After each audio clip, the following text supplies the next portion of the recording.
Now we're live. Hey everybody, this is Theus with Complex Mind, Simple Man, Thinking Out Loud, Politics Edition. My email, you see it? It's right there, right there. So if you have topics you want to talk about, you got feedback, you want to reach one of my partners here, drop me a line. We'll make that happen. And that's that part. Before I introduce my partners, I'm going to go ahead and get a little housekeeping out of the way. So, as many of you know, I am the founder and organizer for our United Core, which is a community development organization. And one of our flagship projects is Core Learning. And that's an educational space where I work with young preteens and teens. And we do things like mathematics and public speaking, right? We do a lot of different things, but we incorporate them as far as our activities. They're activity based. So we start mock businesses together. We figure out what it will be like to raise a baby. Let's say you have a baby. Now, what does it go into to build a household and the expenses in there? And how do you build your spreadsheets and worksheets and keep track of a budget and forecast your savings? We do all of that. And the kids really do enjoy it. But in order for me to expand, we need somewhere to be. So stay tuned. There will be a Patreon coming soon. I'll start putting out content on our United Core, where we will be asking you for your help. So right now, not asking for much. If I can just raise about $200 a month, then we'll be able to secure a space at a local rec center, and we'll be able to meet with more kids in person and work with them that way, as opposed to doing everything online. So that was my little quick statement. Tracy, welcome. If you'd like to go ahead and speak to the peoples. You forgot to ask people to subscribe to your page.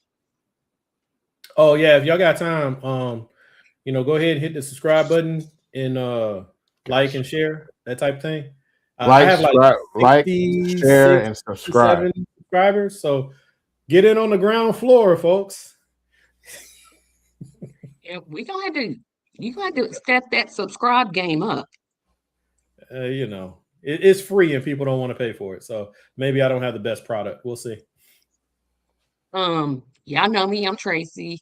Have my own channel. Not here to promote it. Not going to talk about my channel today. No, I mean it's Tracy Media 74. Tomorrow's the silly show that shows the 70s, 80s. Which decade had the best TV shows? The 70s, 80s, or 90s? I did not do a show yesterday because my guest had another commitment, but I'll pick it up on next Thursday. I'm what these guys call the idealist leftist. I talk about the way I think things should be, and I need more direction in how to make that happen because I think all things are possible. I'm a big advocate for Medicare for all, or what you guys are calling universal health care, but I'm still going to use the term Medicare for all because that's just what I grew up with. So that's what I'm going to do. And you can always hit my subscribe button because I'm really, really, really close to 500. Tracy Media 74 on YouTube. Thank you. Thank you. Mr. Antoine. I am Antoine Tucker. I'm agency owner of the Tucker Agency, Country Financial, located in Roswell, Georgia. I am also a political pundit. I am also a professional singer. You can see my community ATL choir that I am loosely a part of. I say loosely part because I'm not really working with them right now, but I'm still a part of it. Still family, still my community. And what else am I doing? Avid cook, avid chef, connoisseur of great things, and just here to shoot the breeze with my two homies right here. And he's single, ladies. Yeah, don't send your don't send your cash app though. And so you can mention I was single. But I'm old. You usually want your business out in the street. Tracy Tracy single out there. If you're in the Indiana area, if you're in Indianapolis, Indiana area, I'm Chi-Town, you know. I'm way too picky. We're not even gonna get on what I require. Now we gotta get a whole talent pool, and then you just pick them and be like, nah, give everybody a balloon. Yeah, pop. Get out. Me personally, even though no one's asking or needs to know, I'm married, so I'm off the market, not even interested. Shoot your shot those ways. But anyway, we come together. That's a whole nother conversation. That's a whole nother. Yeah. Oh, yeah, and for people out there, no, I did not dye my hair. People have been inboxing me. I did not do this to my hair on purpose. This is all me. I didn't do this on my hair on purpose either, but just God did this. Right? No, because people are like, yeah, what color is God did. I'm like, well, there's this man, his name is Jesus, and he gave me this. So yeah, I know it was the blood. I'm still looking for a wig. No, your hair is beautiful. No, your hair's fine. So it's when you go all the way, I like that. Go ahead. I'm sorry. No, you good. What do we want to say? I'll say when you go all the way white like that, it looks distinguished and very, very regal. Because I saw a brother do it he was on the MSNBC, and I was like, you know what, I could rock the white hair. You know what I'm saying? Ali, whatever, Mastala, whatever. He had the little white curly fro. You know what I'm saying, with the big blocky black glasses. Yeah, he looked very distinguished. I was like, that look all right. Instead of my Sherman Hensley over here. You good, bro. You good. You know, if I tried to grow my hair, that's exactly what you would see. Yeah, exactly. But anyway, enough of our follicle challenges. Yeah. So before we get into it, so today we're going to be talking about unorthodox approaches to politics. And because I know that it can run long, I got 2 segments. They're in the description. You guys can see them. But basically, slate voting versus a la carte voting, right? And community-based voting, right? Like just testing them out as far as, are they something worth considering, right? But before we get started with the actual programming, was there anything that y'all wanted to hit on? Give some context to what you were talking about, though, because I feel like as the average man, I want to just make sure that people, because I feel like we might be too highbrow sometimes, because people they'll be understanding shit. So break that down a little context about. Give me a little background for what you're talking about. Yeah, for sure. And yes, folks, sometimes my topics can be a bit dense. That's probably why I'm not getting a lot of subscribers. So yeah, if you feel like it, hit the button. So check this out. I think it's a safe bet to say that we on the left are very much frustrated with how politics has operated forever in America, and how dysfunctional politics are today. And we can continue to play politics as usual. That's always an option that's there. But I just feel like if you continue to do the same things, then you can reasonably expect similar outcomes. So if you want to get different outcomes, then you got to come at it a different way. So a lot of what I do here on Fridays when I record is we talk about third-party politics, but this one isn't really about third-party politics per se. This is, hey, how can we look at the landscape and change how we engage with it? Like, is there a different way we can come at it to get a better result? That's what that is. Now, if you are, hey, Parker. Yes, sir. We got Mr. Antoine. He pops in from time to time to keep me on track. Hey, Parker. Yep. He is not a replacement for my brother Marlon. He is just another one of my brothers. So just want to let you know, Marlon, if you out there watching us from above, man, we love you, fam. So you were saying like kind of, well, let's just here we go. Unorthodox politics, right? So that's the segment, or the show. But what do I mean when I say a new approach? It's really like right now, I feel like people are trying to vote and they're hoping for something different, but they don't know they don't know another way, right? All they get force fed to them is vote more. Like that's the whole strategy that you get if you listen, especially if you listen to the blue team. All right. Yeah. You get just overcome them with your bodies. Like think about that in a military context, right? If you want to win the battle, there are different approaches. And one approach is everybody just rush them. Right? They can't get us all, which is fine as a theory, but until they get bigger guns. Sacrificing. Huh? Until you get bigger guns. Right. So the other team gets to just, wipe you out wholesale. Yeah.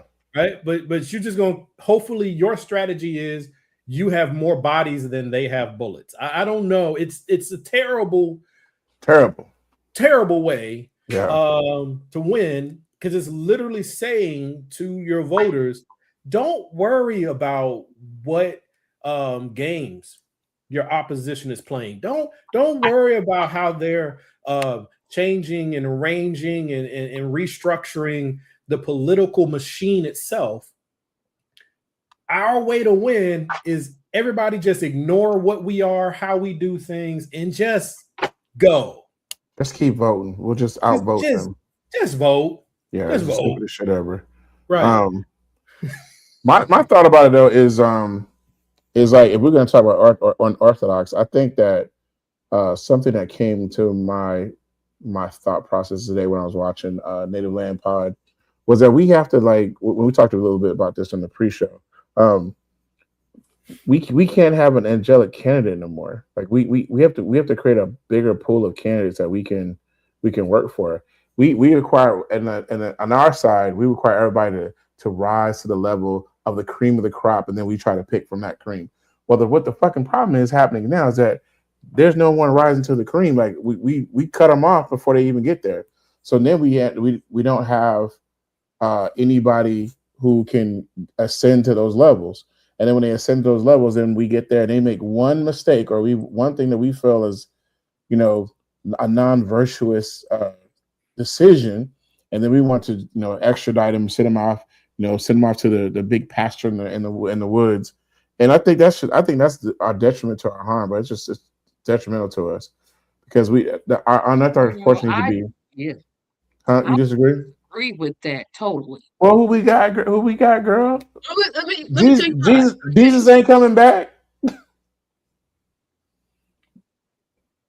Okay, so let me tell you why. So there's two. It depends on what they did, right? So there's a candidate in the main Senate. Grand Platinum. We talked about it, yeah. And he has a swastika, but he gonna sit here and tell me he didn't know that was a swastika. He didn't know. Really? No, he doesn't have a swastika. Yeah, not a swastika. It was like one of their battle thingies. Yeah, one of the battle symbols. It depends on what they did. If you did sexual assault, if you did child pedophilia, there's no coming back from that. I agree with that. I agree with that. I can agree with that. Now, if you just, now me personally, if you're a white politician and you black paint your face, no, I'm not trying to hear from you. You can apologize all you want. I'm not gonna vote for you. However, what if that same politician says, hey, when I was 14 years old, I got on Twitter and I dropped N-bombs, and now they've changed. That I see your point, but I'm like, it depends on what it is that they do. I see what you're saying, but I was thinking more. I think we're even more. That's probably more on the more extreme side than what we give people now. We let people go right now for allegations.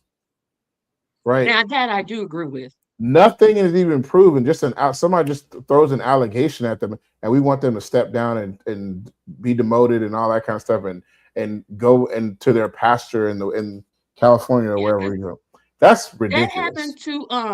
That happened to Al Franken. when he was in the exactly. And the picture, I'm like, he didn't even do nothing. He literally did nothing. So first, I agree with y'all as far as like this thing where we're trying to find a soldier who's also a hero, right? We want somebody to go do the dirtiest of dirty work. But you better be clean about it, right? But I'm like, you don't sense a polite person to go deal with what we're dealing with right now. Well, it perhaps, but what I was going to get at is you're gonna get your ass mopped. If I'm in a fight and am I giving the person, my enemy, the benefit of the doubt because I'm a virtuous person? That's not the same thing. Yeah, that's not really the same. So like, no, what I'm saying is like I'm gonna give them space. I'm like, well, let me let you do your rebuttal. Yeah, let me give you parliamentary right. Let me give you Robert Rules of Order. Yeah, I get that, but like you don't have to be a pushover to be nice, right? So I think one of our biggest flaws on the left is, well, the biggest flaw on the left period is that we're completely disorganized. And I keep saying this, the only reason most of us are aligned on the left is because we only share one thing in common. We don't like the right. We don't like the people on the right. Yeah. Right. Or we're scared of the people on the right because they truly don't like us. Like, it's like you have to be on the left because there's no place for you on the right. But the thing about that is there's no unity in that. Okay. So you got on the left, you have Black people who are not aligned with immigrants. You have Latinos that are not aligned with the queer community. You have the religious people on the left who are not aligned with anybody on the left, but they really oppose the negative social aspects of the people on the right. Like, we're all on the left with our own grievances and our own needs. So that, for one of the things that does is it makes it really hard to message to us because you can't just have one message. You just can't do it. Because if you give us a message, what works for me offends Tracy. What works for Tracy offends you, right? So that's a big issue. So yeah, I think the more rational solution or practical solution is we don't need a Martin Luther King. We need Martin Luther King, a Malcolm X, a Stokely Carmichael. I'm sorry, I would name some white people, but I really don't know any because, like John Brown, he's in the way back in the past. Like, who we got? Okay, you need an Ossoff. I'm really thin there, I guess, but a Bernie. You need a Bernie. You need a lot of people. Got a Bernie. You still got Bernie out there. He did his little thing. Yeah, you got a Bernie. You got an AOC. But see, we don't all align there, so it can get really, really dicey. But going back to the Plattner of it all, if I was a Jewish American voter, then I may be completely unforgiving and completely disinterested in anything that man says, even if he did it when he was in his 20s and now he's in his 40s, because it could be that much of a violation to me if that was like my point of view, right? Similar to what Tracy was saying, if you were 30 years old with blackface, there's no coming back from that. Like, dude, you were grown, okay? But for me as a Black voter, he had that tattoo. I think it's plausible, given the type of tattoo it was, that he didn't know what it was. He was doing more of that thing where you're young and in the military and you're all gung-ho and you all get drunk and go down to the parlor and get your shared tattoos. And then you find out later, all y'all dumb, because this actually has roots. You just didn't know what the roots were. Oh, no, because some of his staff told him, hey, this is not a good thing for you to be showing that tattoo. And when they found that out, what did he do? But you know, even with the tattoo though, they talk about his tattoo. We're still doing it, but motherfucking Pete Hegseth has one on his fucking chest too. True, I agree. And we're not saying nothing about that at all. We're not raising an issue about it. We know that shit is a Nazi Gothic tattoo. We know what it's about, and we give him a pass. Every show gives him a pass. I think one of the big reasons he gets a pass is not for the same reason. So it's because we like, well, they already fucked up. I mean, the worst of his excuses is having a Nazi tattoo. Like it's we already expect him to have some fucked up shit going on. Exactly. We know they're bad, so we just expect bad things. But it's kind of like when the boycott was coming down, and you had a choice. You could boycott Walmart or you could boycott Target. You knew if you went after Walmart or Amazon, they were just going to ignore you. So what did you do? You go after your friend. You go after the one that you can get someone to at least listen to you. This is similar to the political rationale some of us tried to put out when it was the whole Biden-Kamala thing. These are politicians and they represent a corrupt party, but you know that they will at least listen to you when you come and push them on things because they believe that some of their power comes from you. Trump administration don't care. You don't contribute in any way to their success or their failure. So they're not going to listen to you no way. So what do? You beat up on the ones who you think will at least listen to you, which is fine if you're trying to push them somewhere. But it's bad if you're just tearing them down. And I think that's kind of what you were hitting on, Antoine. Like, you're so busy trying to tear them down for not being good enough that's that you don't even have anybody to go fight. Well, I'm telling you what frustrates the fuck out of me is that and it just itches my ass when every time we talk about we work so hard to disprove somebody. But my question is like, okay, so like it was when for locally, I know it was we talked about Keisha Knight Lance Bottoms, but on a national level, we'll disprove somebody, but we don't put nobody in their place. Like, if you're gonna take them down, who are you gonna put in their place? We never have a solution. Well, you and I always disagree there because at least it comes across until they show up. Till they show up, then who's going to replace them? I'm okay. I'm okay with the critique, but you got to come with a solution too. You can't just say, "Oh, well, they're bad. They're bad." Okay, so who do you think we should put up then?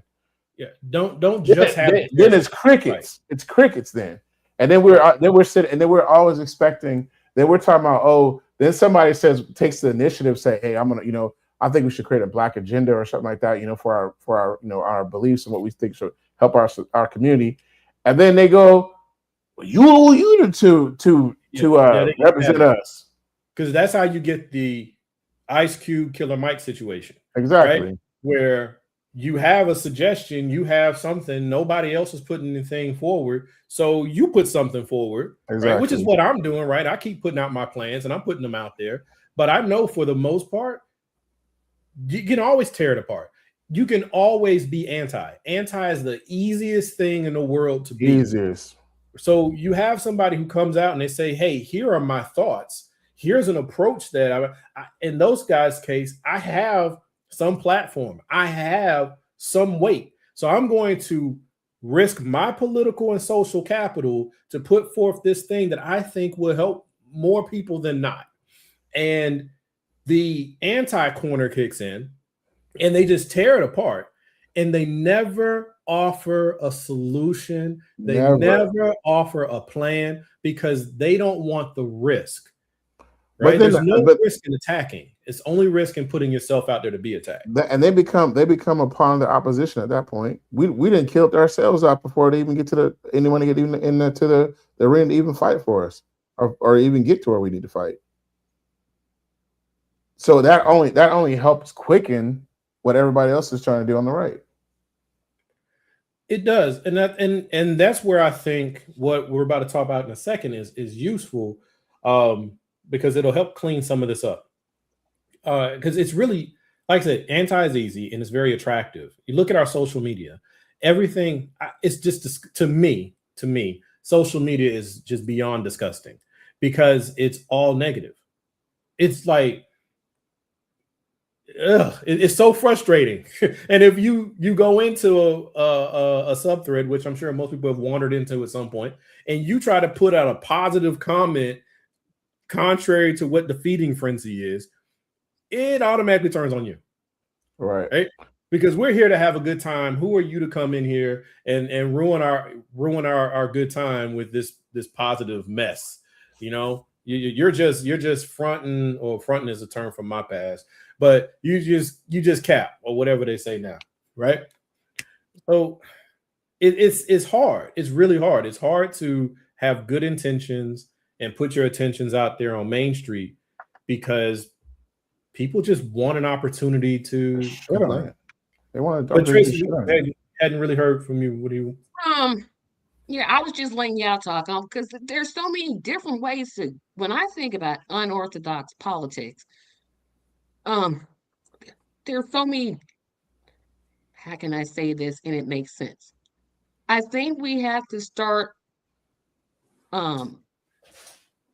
thinking about. We had to stop expecting politicians to save us, because that's not why they're there.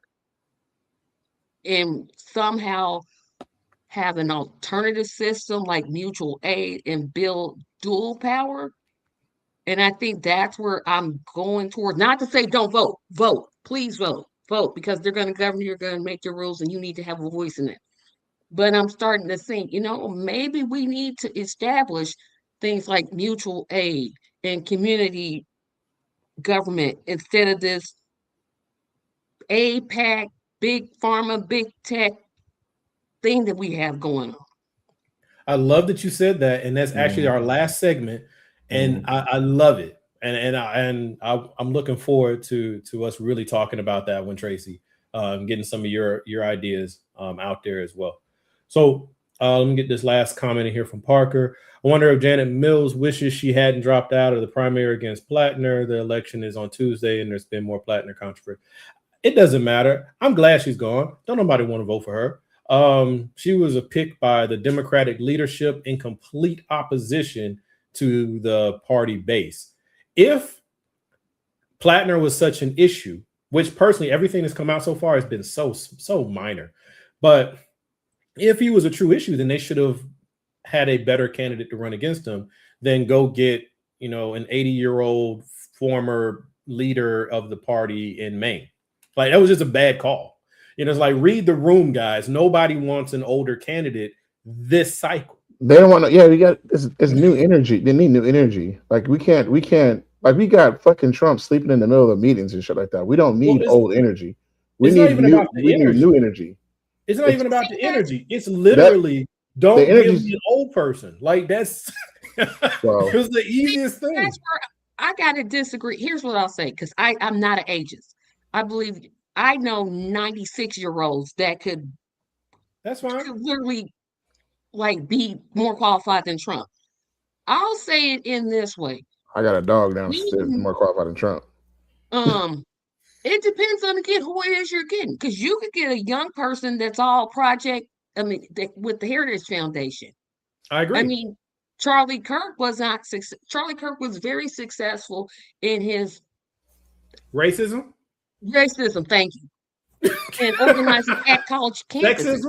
Sexism. Yeah. Misogyny. So just because you're young, I got to look when I'm looking at a candidate. I literally don't care how old they are. Are you competent? I do. Yeah. Are you mentally, do you have the mental capacity to carry out this? I don't care what. I think it's more than that, Tracy. I think it's more. You gotta be out of touch. Or if you're out of touch, you don't have. Here's my reason why. That's why you can have. Like, as much as I poo-poo on Bernie Sanders, I still think if I had to pick between him and Trump, I'm gonna pick Bernie every single time. If I had to pick between that liberal behind you, I would pick that before I pick Trump. But here's the thing. Actually, going by what you just said, Tracy, if I had to choose between Bernie Sanders and Trump, I would pick Bernie. Yeah, that's not the problem. The problem is, why am I having to choose between Bernie Sanders and Trump? Right? We're talking about young people aren't running for office. And why aren't they running for office? And here's the other thing: young people don't. People say, young people are going to change things, but where are they at when the midterms come? Well, that's the thing. Hold on. Wait a minute, hold on. Let me make my whole point. My whole point is, we say, young people should run for office, which I agree with. But running for office means, to me, that you keep voting and you realize, these people are terrible, so I'm going to run for office. if young people are never at the primaries, which I think are important, because primary candidates, because that's where you weed out the stupidity. If you just sit at home and you don't do nothing, how am I going to expect you to make this change? I'm so tired of hearing this. The young people are going to save us. And I'm like, really? But here's the thing, though. I think it's unfair to not to say the young people aren't involved, because the young people are involved. They're very much involved. They're involved in different ways. Yeah, they're still very much involved.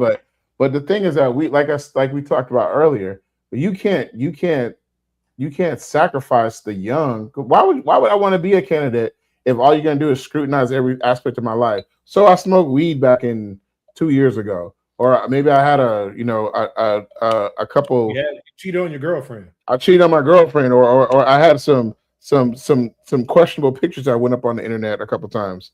You know what I'm saying? That doesn't disqualify me from being like having an opinion or even knowing what I would do in this situation. Or being able to do the job. If those criteria were in our professional lives, we'd all be fucking unemployed. But we do that all the time, because when we think about, we should stop doing we should stop. I agree with you, but we do that all the time, especially when somebody's running for president. There's only 3 qualifications to run for president of the United States. 3. No. There are 3 qualifications constitutionally on the Constitution. Constitutionally, there are 3 qualifications. You better have more than 3 qualifications for you pick for president. I'm not. This is what I'm getting to. We done threw in the candidate's got to be married. The candidate has to have children. The candidate has to be pro-Christian. The candidate has to be like, ain't that stuff in there? There are 3 constitutional qualifications. If you meet those 3, why can't you run? You can run. But you see, this is where I wanted to stay in what you were saying, because the way you said where are the young people? Why aren't they running for office or what have you? That smacks of like when we as Gen Xers or some of the boomers look at the young people who are unemployed, living in their mama's basement, and being like, why don't you grow up and go get started with your life? It's so tone deaf because you're intentionally ignoring everything about why they might be where they are. So if you want to run for office, I'm in Georgia. Okay. So I looked up before we started this, just because out of my own curiosity, right? I was like, what do I need to do if I want to run for state senator, not senator of Georgia, but a Georgia state senator. Okay. And in Georgia, you can run under a party or you can run as an independent. If you want to run as an independent, you have to build a fundraising base, build a staff, get volunteers, get thousands of signatures just to run. Okay. Now you can get your name on the ballot by just paying the fee and satisfying those 4 or 5 criteria. But if you want to win, you need all of this infrastructure. What 25, 30-year-old person do you know that can do that that's not already attached to money? So that's one issue. Then if you decide, okay, well, that's a mess, I'm going to run on the Democratic ticket. Okay, so now you have to play party politics. Now you have to start going to local meetings. You have to start making connections with business owners and donors because they're already tied to whomever they're tied to within the party. They already have bundlers that have decided where the money's going. So you have to crack that code. So that means you have to start 2 to 4 years early just to hopefully crack in. And then the party, the local county party, will decide if you even can get through to become a primary candidate. So that's why young people aren't running in many of these places, because they can't navigate that maze. And no one's helping to make that easier. We're just criticizing them. And so now they look at it and they say, you know what? I can't run for office. And my options for voting are terrible for the same reasons I can't run for office. Right. And I have to pass, and I got to pass the purity test. Right. You know, and these young people, and I'm saying young people as in people who are 35 and under, these young people have grown their entire life up on the internet. Whole thing. So that means every dumb post, every stupid comment, every messy breakup, every time that they were in college with their buddies and they got taken to jail because they had drank too much, all of that's out there. Every red pill story, every red pill everything they done commented on online. Every time they've ever gotten it wrong. Like, so that's why I look at this Plattner guy and I'm not as concerned, because I'm like, there's symbol and there's substance. Now, so far, his substance defies the symbol, right? What we know of him as far as the negative symbols, and what we know about him, he was sexting early in his marriage, which he's owned up to, and his wife has even spoken on. But so he sent some racy text messages early in his marriage. Oh my. I'm out. I'm gone. Like he was cheating on me. Like, really? It wasn't me. Yeah, let that one. I mean, for me, like, they don't even like phase me. But that's disqualified people in the past, though. It has, and then we had a whole president go on trial for lying about sex. We've had senators lose their jobs. We saw. What was the guy from North Carolina Wiener? Lost his job? Oh, Wiener showed his wiener and still lost his job. And then you had whoever the vice president guy was. You're talking about he ran with Edwards. What's his name? Edwards. John Edwards. John Edwards. Right? Yeah. Now, personally, both of them needed to move. They needed to get out because it was just so egregious. But my point, though, is these guys are running all their businesses out there in the street, unlike before where you had to go find it. Mm-hmm. And I'm like, everything he's said consistently and all the dirt that they keep trying to find on him, and the best they could come up with was a tattoo that he's gotten covered up because he found out, or it was found out, that it was a bad tattoo. And he sent some bad text messages. So far, that's the worst they got on this man. To me, that's like not having anything on him at all. You know? Because the other side of the table got pedophiles, closeted people. You have Susan cannibals. Terrible senator. I'm like, she is so. Oh, I don't. Let's talk about. We got cannibals. We got murderers. We got Epstein files participants. We got blatant thieves. Yeah, we have thieves. we have everything humanly possible. We got on the other side. Right. And we don't never hold their ass to the fire on it. That so pisses me off. We don't hold them to the fire because we can't, because we're not voting for them. It takes their party to do that. No, I say when they come up to their rebuttal of why this candidate should be, why I can't believe the Democratic Party supports this. We should every last time say, and you support a fucking pedophile, you support a dude that eats kids, you support multiple sex traffickers, you support not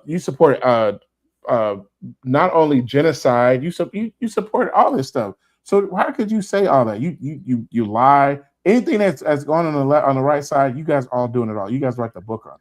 So this is not saying it's not on our side too, but at least we try to govern it a little bit. Y'all don't need to do nothing. Y'all employ it because the mission is to win. Yeah, exactly. The good thing I think is happening. The good thing that I think is happening with the Democrats. Yeah, I know. I agree. Say something positive about the Democrats. It's not even Friday the 13th yet, and I'm saying something positive about the Democrats. They've abandoned this. When they go low, we go high, man. Don't do that. They still do it. They don't bring out the gloves like they need to. I've actually seen fight. I'm like, yes, this is what I want. Yeah. I want everybody to do what Mandami did. If every Democrat could do what Mandami did, the way he ran his race was so. The Democrats would lose the nation. Yeah, they would be pissed. I'm talking about at the local level. I'm not talking about. But that's what I'm saying. Because the flaw in the Mamdani thing is not in Mamdani. The flaw is thinking that that's transferable, right? So the smart thing to do, which the Democrats are finally starting to do, but they have to fight their own leadership to do it, is you run the candidate in the market that best fits the market. So you can't pick up Mamdani and run him in Alabama.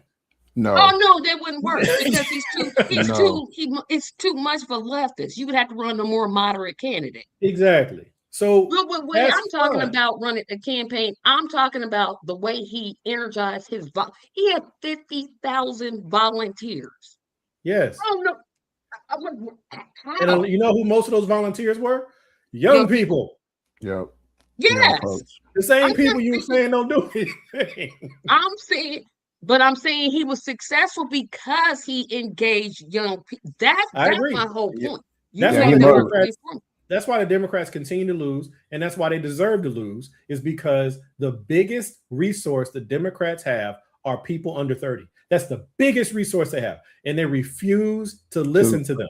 That happens. They've been doing it ever since Obama, because they thought Obama gave them so much political capital that all they had to do was spend it. So when save it. Or save it.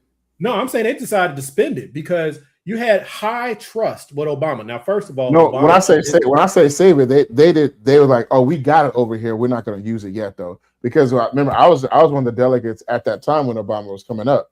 Like we went over Obama's speech and everything like that, what he was going to do. I was with the Dixiecrat Bo Bolander at the time who did it. Right, he was a part of the Georgia Democratic Convention. He was a part of that, right? He was like the chairman. So we saw that all the things that were going to happen before that we got to the delegation.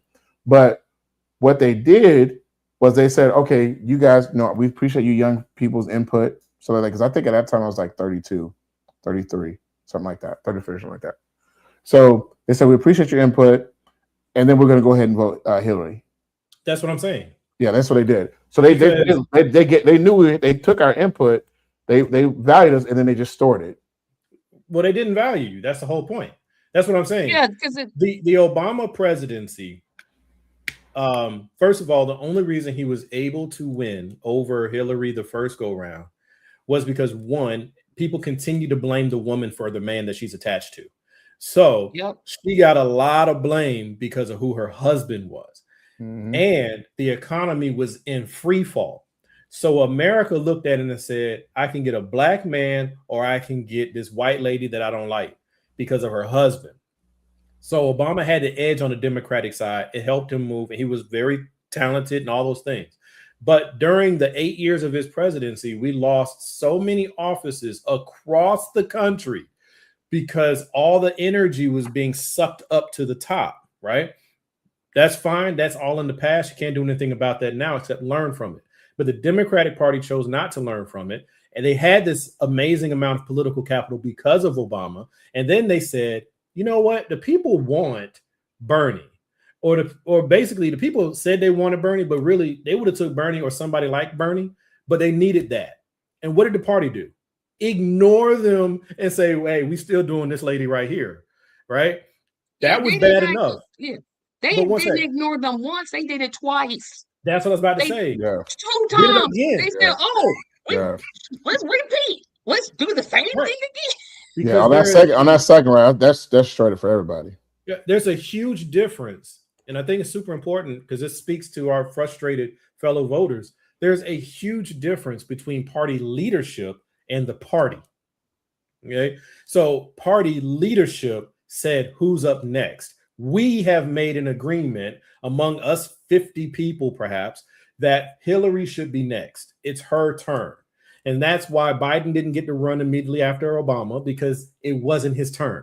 And so they ran her. She lost. Okay. And then they ignored again and she lost. So it's like, guys, the party doesn't listen to its voters. And if you really want to be fair about it, Republicans don't listen to their voters either. They do the exact same thing to their voters. Well, at least they lie to them. Well, all of them are lying to everybody. Well, when I say lie, they lie to completely lie. Like they're like, oh yeah, we got it. Well, if you think about it, the Republicans did not want Trump to be the nominee the first time. I'm talking about the first time he ran. The first time, yeah. But they ran a clown car and he was able to edge him out. Right. Yeah. He got in because the people showed up he did something that the Democrats couldn't do. He got rural white American males in a certain age group to show up and vote. He got and I'm not going to make it a very simple thing and call them all racist because they weren't all racist. What he I did, didn't call them racist. no, I normally would, but here's what they did. I would too. This is what they did, right? And the reason why I won't call them all racist is because they're not, right? It's just that where I place race up here, they place it down here, right? So long as something up here was more important to them, they were cool with it. But what he did was he found disaffected Republican voters, and he found non-affiliated Republican-leaning non-voters, and he gave them a reason to come out. He said, I see you. This is all his whole message was. I see you. You're not the bad guys that they say you are. You're just angry because you've been ignored and you've been mistreated. I will treat you better. And he also gave them an enemy too. He gave them a common enemy. Well, it took time to give them the enemy. First, he had to let them know he could see them. And see, the Democrats refuse to do the same thing. See, Bernie, that's why people love Bernie. If you really get down, it ain't about Bernie's policies. He's got like 3 policies. But the thing about Bernie is, he sees you, right? Like, right. You're a real person. You have a family, and you want to be able to send your kid to college, but you don't even know how to help them get through high school because you can't financially function because all the money's up here. You would think with as much money as the DNC has, I mean, common sense. It's like the party doesn't have common sense. Like, and that's what I think frustrates me about the party. I'm like, y'all could do better, and you just won't do better. You could literally say, you know what? We're not taking APAC money or big pharma money or big tech money. We're going to get rid of Citizens United. Nope. We're going to keep taking. What's funny is we fixate on these PACs. But the reality is, at the end of the day, it doesn't matter how much money someone gave you. You decide what you are going to do. So, yeah, I agree with that. So I say that because, yes, we got to do something about getting the money out. We have to. But I refuse to take my eye off of the fact that these people are even for sale. So that's the problem with our is that they're for sale. I mean, they shouldn't be, but I'm saying take what your enemy does, look at what Trump did well, and say, okay, now we let me make my point, and I'll do it this way. We know every word comes out of Trump's mouth is a lie. Everything he said, lie, just lie. The man, when he opens up his mouth, he lies. However, if I'm the opposition party and I'm smart, I'm looking at, well, how do I speak to disaffected voters? How do I reach people that may be sitting on that's where my focus should be. No, let's just pick our candidate. Let's just don't have a debate because we don't even know what that is. But the problem with that is they're afraid if they do that, they could then the corporate Democrats lose control because they'd have to they'd have to lose control to the progressives. Yeah, because their party would win. Yeah, their party would win, but they individually would lose. Yep. Have you guys read the autopsy report that the DNC just put out? No, this was a joke. It was a farce. Well, I read some of it, and I'm like, y'all got to be joking. But y'all got to be joking. It just shows how out of touch they are. Here's the reason why I didn't read it. Okay, not because it was short, but because the author was flawed, the process was flawed, and the result was flawed. So why would I even waste my time in it at all? That's like I might as well pick up green eggs and ham and try to apply that to real life. No, right? So would you be better off? I would be better off. You're right. But that's why I didn't read it, because it's a disingenuous product, right? So it still comes down to the same thing. The goals of the leadership is different than the goals of the voter, and it's different than the goals of the party. Because we did, like, for example, only because I don't know a lot of these politicians' names, because that's just not how I move. But Jasmine Crockett and James Tellerico, just to use them because they're two of our more current stars. Both of them draw their appeal from the fact that they sound like real people.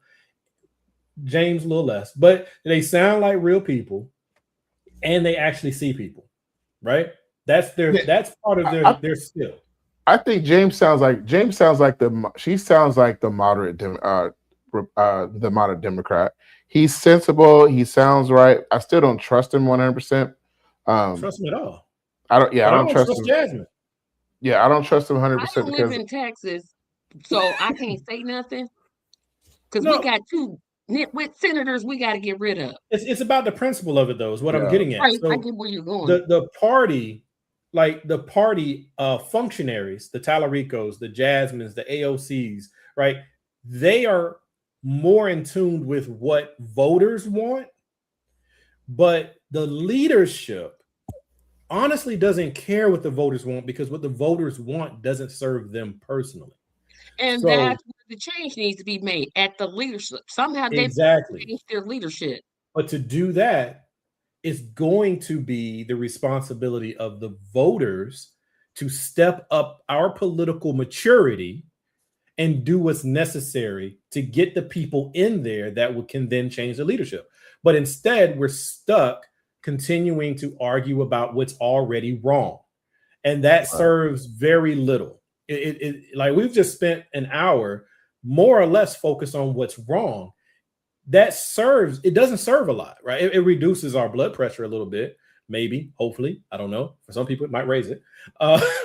But so that's why let's move to the next thing. So the next thing,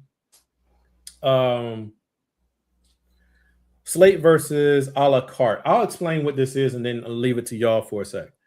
So what I mean by this is in our current process, let's just focus on the 2 parties, Democrats, Republicans, because that's the dominant play.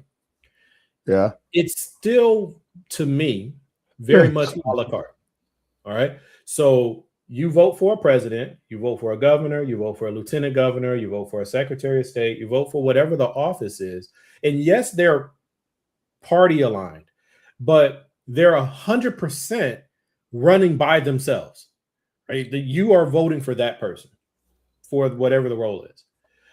And that's our current system. I'm saying, what about if we had a different approach where we did it more like a team? So when the governor and the lieutenant governor and the secretary of state, like those candidates literally run as a team, right? They already kind of do, because depending upon the offices, they overlap a bit with their fundraisers. They overlap a little bit with their donors and stuff. But you don't feel like if I vote for Ossoff, I also need to vote for Lance Bottoms, right? So I'm saying we come out there, all 3 of us are running for our respective offices, but every time you see us, it's the 3 of us. And we're talking about the same things. We're talking about the same type of change governance. We're saying, hey, if we're pushing for, this isn't a real policy position, but if we're pushing for universal health care in Georgia, and I'm running for Secretary of State, which is not that, right? That's not my purview. Antoine, you're running for Lieutenant Governor. Tracy, you're running for Governor. Tracy, you're running for Governor. Antoine, you're running for Senate. Okay. All of our roles. State senator, or local senator? Just the senator of the state. Okay. So you're federal. Like Ossoff Warnock or state senator? Yeah, Ossoff Warnock. Okay. Oh, okay. Because there's a difference. So you got Antoine running from a federal office, right? We're all Democrats. Antoine's running for federal office as a Senate. You're running as a head of the state as a governor. I'm running as Secretary of State, which deals with elections and things like that and businesses. Now, not my job personally has very little, if anything, to do with universal health care, except that I'm going to help make sure elections are fair and they're being structured and proper, right? But when you see us, we are all talking about the same platform of ideas. We're actively promoting the same platform of ideas. That would be a slate or a group versus each of us doing our own thing. And then now Antoine goes to Congress, but he's the only one talking about some universal health care because he's the only one that's actually dealing with it at that level. Well, yeah, that's exactly what just having a party, just having a consistency and having a concise message, party message is what I think that what made power for the Republicans. Yeah, but I'm saying on the left, I'm not worried about them. Yeah, on the left, if we duplicate that same thing, we don't do that. We don't do that on the left. But that's what that's my. If we can concise, what's the word? Concise power. If we consolidate power, then we can make those moves and stuff like you're talking about. I think but I think when you were I want to recap how I thought here when you were talking about slate versus a la carte. That's kind of how we're being forced in our metro area, Atlanta, anyway, because we're being like, okay, these are all the Democratic candidates on the election on the ballot. You're not going to see the small d d's big R. You're gonna see none of that. You're just gonna know their names and that's it. So therefore it becomes as part of a voter to understand who those Democratic nominees are and who those not nominees but candidates, who those candidates are and who the Republican candidates are. So you don't not going in there going, I like this name, I like this name, I like this name, I like that name. They're like, no, right now we vote based on go Democrat all the way down the board. Yeah. Right now we have to vote based on how well we think we know your name. But if we in Georgia, like you were saying, this is where this kind of came from for me. But I think it will work great, period. Is since you've taken away party identification, now I know that when I'm going to vote, I don't even have to remember what positions these people are running for, because that can get confusing. Because like you said, it does. Yeah, especially the primary ballot. Yeah, you got 200 people on that thing. Exactly. But if I know because of your marketing, your commercials, your town halls, every time you show up, every time I see you, I see all. They show up like a boy band, right? You're the NSYNC of Democratic Party, right? Like, there we go. Okay, yeah. So now you have that benefit that I just have to remember 4 or 5 or 10 names, and wherever that name lands, that's where that's my vote. Right? It's like you got to put the band back together again on the ballot. The hard part, though, even within that. To get to know the names. I think the hard part within, I want to see, Tracy, what do you think of this? The hard part of that is, what if I have a scandal? Right? Because this is why they all run separate from each other. And you get kicked out. or even I don't even get kicked out, I refuse to leave. Right? Yeah. But you find out I got 3 secret families and a midget lover, right? And I'm fucking with you. Little people. Hey. A little person lover, okay, who's also married. Right? Oh, she's scandalous. Right? So now a little mistress. I could be hurting the two of you. Because we're on a team. Tracy, what do you think? Like pros and cons of running as a team? Here's the thing. This topic is so far out of my scope, because I think what you're saying, it has pros and cons, right? But it's going to depend on the office, because if I'm running for governor, well, here's what I'll say. You have to vet who it is you're going to have on your team. So if I'm coordinating campaigns, because that's what you're talking about. If I'm coordinating you as Secretary of State and Antoine as United States Senator, me as governor, I got to make sure that y'all on board. I got to make sure, and you got to make sure I'm on board. You have to make sure there's no scandals, or me, I say get in front of it. If it's a scandal, you need to acknowledge it and address it. Don't be pulling those. There needs to be some type of memorandum of understanding. But Tracy, that does exist. Yeah, that's what all that happens on the background even now. Yeah. Because the party scrubs you. That's part of what I was saying, like with young people not being able to run. They're not doing too good of a job. Well, they don't have the best to choose from. And then they also have people who have relationships, and that's how they make it, and that's why I'm giving this example, because you put up a time where I really don't know. But I'm saying ideally this is what I would like to see happen. Because if I got to put it in my own state, right? Because I don't live in Georgia. Do you all pick? Is your lieutenant governor picked at the local level by the party, or does the governor say, I'm picking this person? So Indiana, I'm not sure. So I have to speak from Georgia. And I know a lot of states are the same way. you vote for them separately. So like here in Georgia, you can vote for a Democrat to be your governor and a Republican to be your lieutenant governor. See, and that's where I'm thinking that wouldn't work, because let's just say Antoine runs for governor. He's a Democrat. Right. But his opponent running for lieutenant governor somehow gets elected. So now he's got to support both himself and whoever that Democrat is running for office. No, they don't support each other. We're running as a team. All of us might not make it, but we are coming at you. Right, but what I'm getting at, though, is I'm saying, and I'm only using Antoine running as governor. No, me is running as governor. Me running as governor. I have to say, hey, I don't know nobody in Georgia, but I want Jane Smith as my running mate, elect Jane Smith. She's got to become a part of the team, too. I can't just leave her out there, right? No, I see what you're saying. I see what you're saying. You're saying you're thinking like president, vice president type thing. Because in Indiana, the way we work it is you vote for the governor and the lieutenant governor. They're in the same party, because at the state level, like during their conventions, is when they pick the lieutenant governor. Okay. Well, it would still work in that case. It's just that now one of your members of the team was assigned to you. Right, because what sounds like it happened in Georgia is you get a Republican governor and a Democratic lieutenant governor.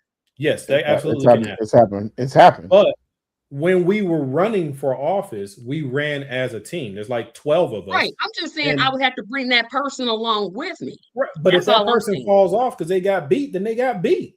Oh, well, they got beat, but I'm still going to bring them along, right? And I'm thinking that the thing that I would be concerned about is, again, these scandals. Because, it depends on what type of scandal. You cheated on your wife. Tracy probably not going to support you, but that's a personal thing, right? What type of scandal? Did you smoke weed? Did you lie on your taxes? Are you a heroin addict or recovering heroin addict? Because you can be the head of Department of Health and Human Services. Right. Right. And then being diabetic. Blood sugar could go low at any moment. Right. So to speak to that, right? So, and I'm not saying one is better than the other. I think slate would be better because I think it'd be something different to try. Because it just shows more unity and more structure. Wow. This would require the party to step up their game, though. The party would have to be more responsible about screening their candidates. Because you don't want that weak link, to come through and you don't want to just select anybody. You'll be like, oh well, you come along too. But the thing is, what I'm proposing as far as a slate, that does not in any way change how the voters' access is. Like, they're doing the exact same thing they were doing it either way. They're going to go in the booth. They're going to pick who they're going to choose. I'm saying make it easier to say that we're aligned. And one of the main reasons I want to do that is because I want to have a changed government. I want to come in and we're all clicking on various levels. And we told you we were. It wasn't like we secretly did this or we hope it works out this way. But no, we're coming in to save or change or do these things. And we're all going to be rowing in the same direction from all these different positions. Because right now, that's not how it works. Like right now, you vote for your president and you hope he picks a cabinet that's not horrible. Well, in this way, you would have a president who's pretty much already named their cabinet. They might leave 2 or 3 spots open because they absorb somebody from the race. But that I'm voting in a whole group of people to achieve this thing. And also, this is a technique, a strategy we could use against what we're with the voter. I don't say discrimination, but the disenfranchised. The disenfranchised. Yeah, it's against our voter, like, because they're trying to do that against us right now. We have to have proper techniques to match the strategies they're giving us, right? So if they're because they're wanting us to vote in a whole block right now, right? They're wanting the metro area to vote as a block, no names. You're not going to get. You have to know who's your candidates are. They want us to vote blind. Yeah, they want us to vote blind. So in knowing that, it would be incumbent upon the party in Georgia, or if it was in a state situation, to also be able to give a remedy to those that situation. Like we need to have a strategy where, like, okay, these are all the Democratic candidates. Know all their names. I don't give a damn if you singing a nursery rhyme song. You need to know these names. You know, soft lands, bottoms, whatever it goes.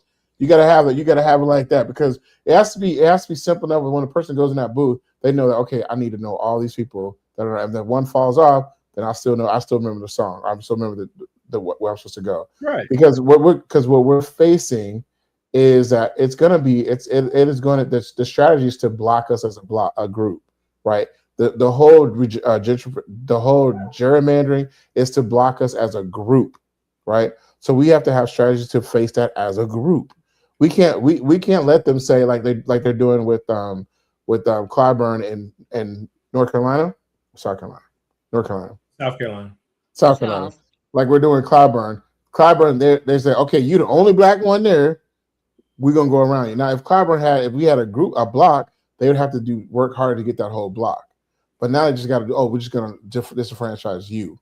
So two things in that I think are super important, and it's not part of this thing. So I'm going to detract this a touch, but the fact that in South Carolina they're going to try to keep Clyburn's seat just because he does a good job of bringing money to South Carolina. They say, even though his district's one of the poorest districts in the state. But it's almost like we're saying white folks ain't gonna do no better, right? Because when we focus on gerrymandering the way we're talking about it, in a way, it's even when they gerrymander things, they're doing it based off of like what they think people will do or what they've shown in the past, and they try to draw these weird shapes around them. But that's also in a way saying that the people who live in this area will never change. They will never change their mind. They'll never get any better. And that might be true, but what you're saying then, white folks ain't gonna do no better. So I think is something that people need to slow down and really look at where the issue actually is. Because like, is the issue the gerrymandering, or is the issue the fact that so many people around you will actively vote to harm you or obstruct you? No, right? It's because they know they're going to vote in a group. They're going to vote in a Democratic body. They're going to vote as a whole. They're not going to. Do you know that? Well, the only reason you know that is because of that's the behavior. And racism. That's the behavior of the voter, though, and that's also speaks to why I think that they cheated last year, because there will be on some tickets. They will show that at the top of the ticket they will show with Trump will be a Republican. Right, and then on the rest of the whole ticket, it'd be all Democrats. Well, I think they cheated. I think they cheated by manipulating the state elections. Period. Of course. Yeah, I think that's what happened there. But what I'm getting at is that doesn't make sense in even a logical sense. Like, okay, so we're talking about voting as a Democratic voter.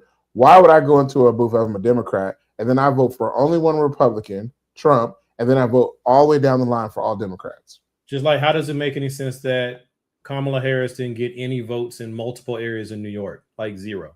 That doesn't make any sense. It's New York. Not at all. Not at all. But not to get off on that. But I just wanted to bring out that one particular point. But the other thing I was going to say is, think of the slate as the starting five of a basketball team. If you're a basketball fan, you know who your starting five are of your team. Plus, you probably know the sixth person off the bench, and you probably know a couple backups, right? So people have the capacity. They just needed to be constantly reinforced and put in front of them. So every time I see you, I see your starting five. Every time, starting five. Every time, starting five. And that will help people when they go in to vote, especially in a place like Georgia. We're not alone. It's just that we live here, so we know about it, where they stripped all the party affiliations, which makes it so you are literally forced into an extreme version of a la carte, because you don't even know what you have. Right. And then and also on that, it takes so, like when I was doing it, It took me 2 hours of just studying each candidate to try to find out what their platform was, what they were doing. Because if you do it, because when I was doing, like you talking about, because we're all coming in as an a la carte voters, right? So when I had to go through and I was looking at all the things that they're with their platform, what they believed in, what their past was, what their experiences were, I had to look at each individual one. If I could just say, okay, this is different, but this is also very important though.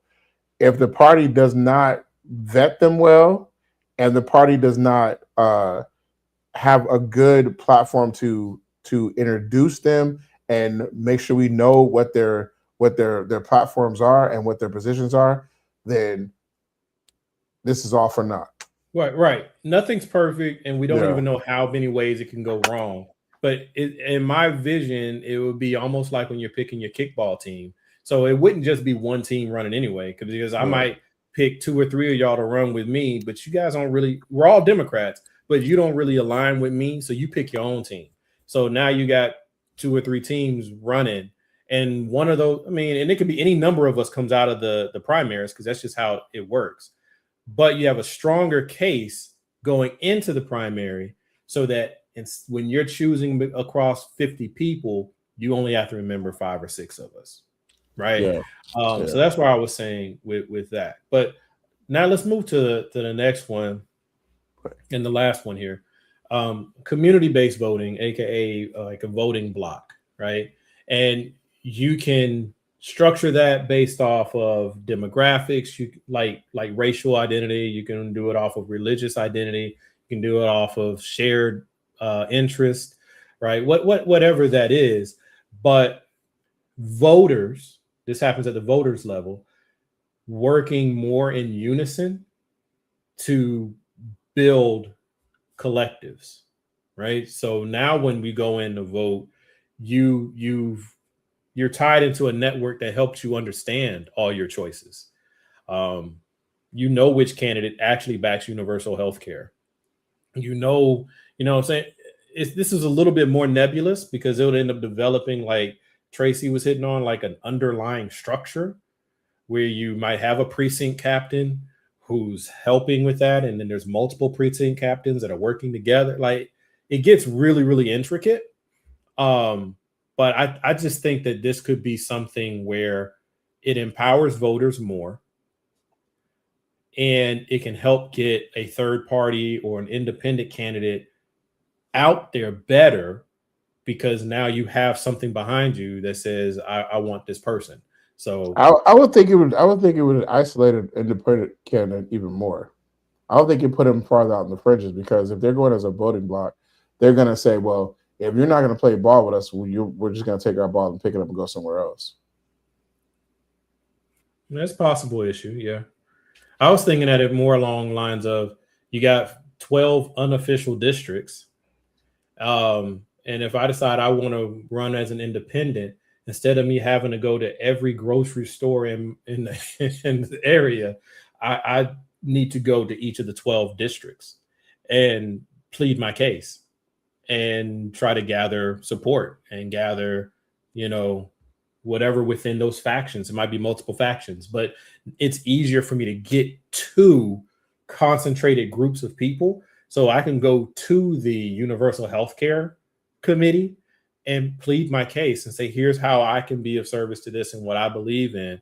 And then I can turn around and go to the Labor Union Committee over here and say, hey guys, this is, you see what I'm saying? Like, right now, if you want to run as an independent, or if you want to run period, it's easier under a party because you have an apparatus.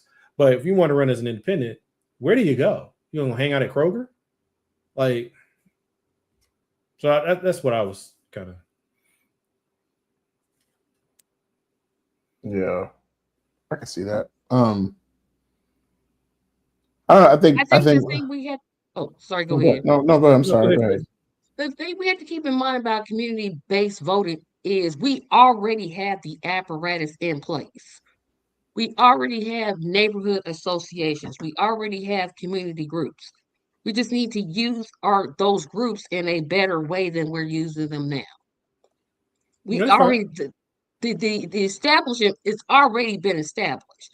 So we're talking about because I'm big on mutual aid.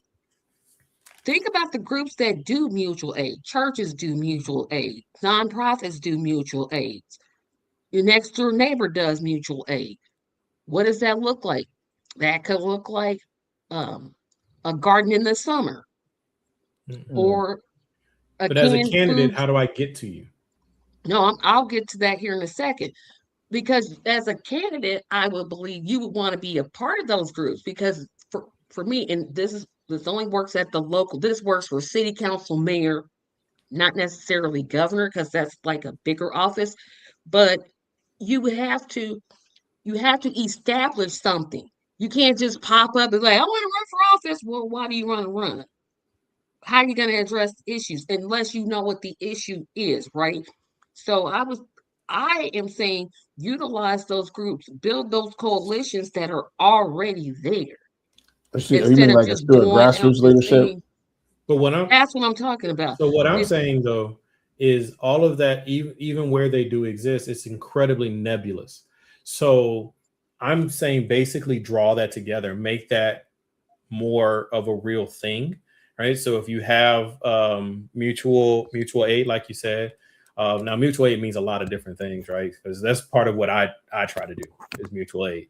But if the thing is sustainable gardening or sustainable energy or whatever the thing is, you can have what did you call it, like a neighborhood association, something like that.